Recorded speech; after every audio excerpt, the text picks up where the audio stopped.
ఒక పని కలిగి ఉన్నాడండి. ఏలియా ఎలీషాను అభిషేకించడానికి వెళుతూ ఉన్న ఆ సమయంలో ఎలీషా ఒక పొలములో ఉండి ఒక పని చేస్తూ ఉన్నాడు. ఎలీషా ఒక పని కలిగి ఉన్నాడు.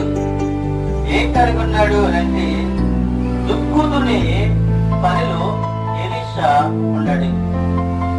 ఎలీషా పొలములో దుక్కుదున్ని పనిలో ఆయన ఉన్నాడు. చూడండి, ఆ మాటను చదువుతూ ఉన్నాడు.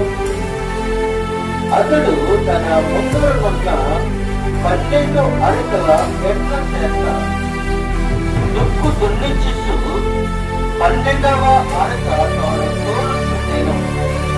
ఏలియా అతని చేరబోయి తన దుప్పటిని అతని మీద వెయ్యగా అతడు ఎడ్లను విడిచి